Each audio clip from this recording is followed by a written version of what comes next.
Kali ini saya akan membahas tentang perencanaan tata letak pola dan pengaruh jenis kain terhadap letak pola ya. Yang pertama, untuk tata letak pola ya, mungkin kalian sudah melihat di video saya sebelumnya tentang merancang bahan ya. Itu mungkin itu sama ya. Jadi untuk meletakkan pola itu kita pilih pola yang besar-besar terlebih dahulu. Misalkan ini kan besar sekali ya. Nah, ini kita letakkan dulu sesuai dengan tempatnya ya.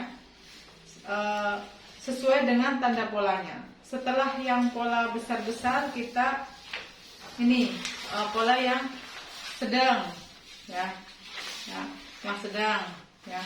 Kemudian untuk pola-pola yang kecil seperti ini kita selipkan di antara pola-pola yang besar ya, tetapi menyesuaikan dengan tanda-tanda pola seperti ini ya. Jangan sampai kalian menata yang kecil-kecil dulu, nanti yang besar kurang. Jadi yang besar-besar dulu, kemudian baru yang kecil. Nah, itu untuk polanya. Kemudian untuk pengaruh kain. Nah, sekarang kita bahas untuk pengaruh kain terhadap tata letak pola. Yang pertama adalah kain polos ya. Kain polos, kemudian bercorak bebas. Ada nggak ya? Nah, ini. Ya, seperti ini. Kain polos, kemudian corak bebas. Nah, di punya saya kalau kita perhatikan ini gambar bunganya ya, ada yang menghadap ke bawah,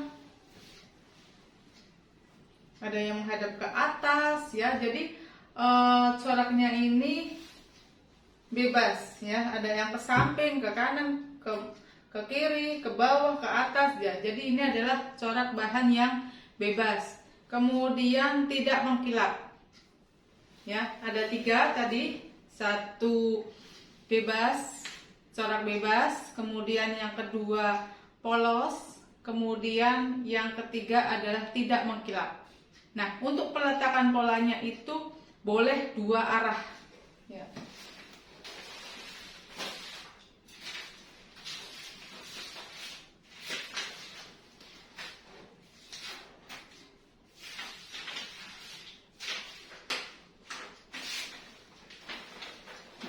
Boleh 2 arah. Ini misalkan arahnya seperti ini.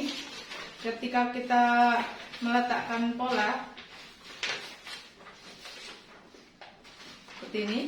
Nah, ini boleh arahnya ke sana, boleh dibalik juga. Ya, untuk 3 jenis bahan tadi, polos, bercorak bebas, dan tidak mengkilap.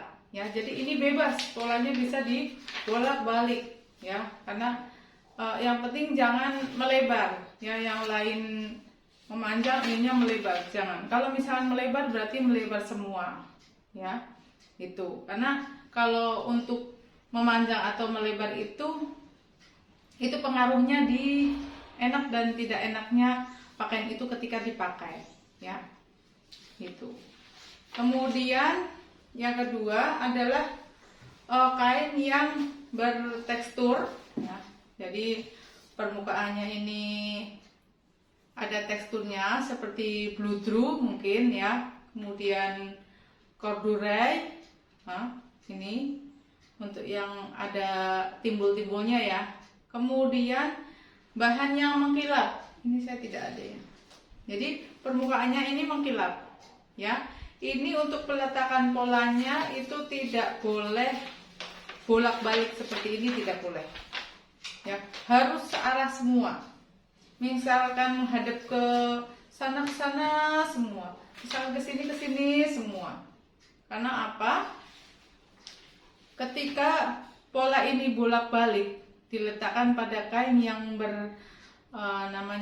bertekstur ataupun mengkilap, itu nanti akan terjadi shading warna ya. Jadi ketika kita pakai itu nanti warnanya beda Itu seperti itu ya. Itu untuk yang kedua. Kemudian untuk yang ketiga adalah bercorak kotak atau lurus arah. Nah ini tinggal meluruskan aja ya, kita mau melebar atau memanjang atau serong ya, itu juga bisa. Kemudian untuk yang kotak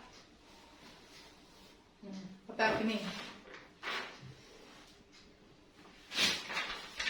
untuk yang kotak ini perlu sangat hati-hati sekali ya, apalagi kotaknya besar seperti ini ya. Ini kalian harus menyamakan kanan kiri ataupun atas bawahnya ya, jangan sampai potongannya itu junjing ya. Misalkan ini kotak coklat ya, nah nanti potongan satunya junjing seperti ini, nah ini akan terjadi shading seperti ini ya. Jadi kalau bisa ini kotaknya lurus, kanan kiri lurus, makanya ini harus kita samakan dulu ketika mau memotong bahan ya. Ini tepinya, ini kita samakan dulu, ini motifnya harus disamakan dulu. Kita semat jarum pentul ya, seperti ini.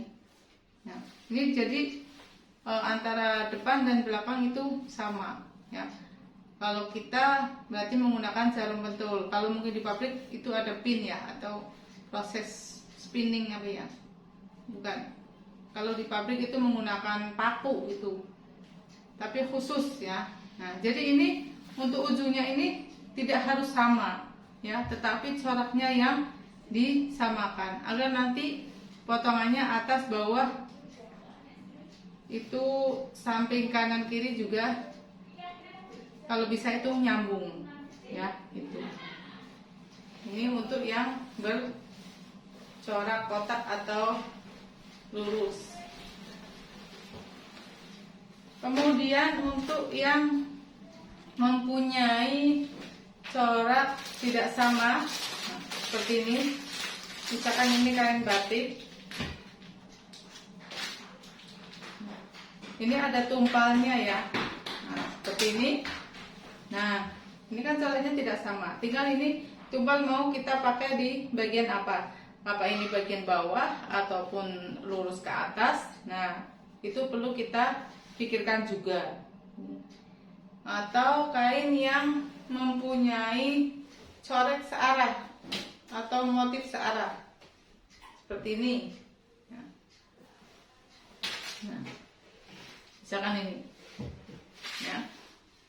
Ini kan bagian bawah coraknya besar-besar, kemudian ke atas itu kecil, berarti arahnya ke sana semua ya.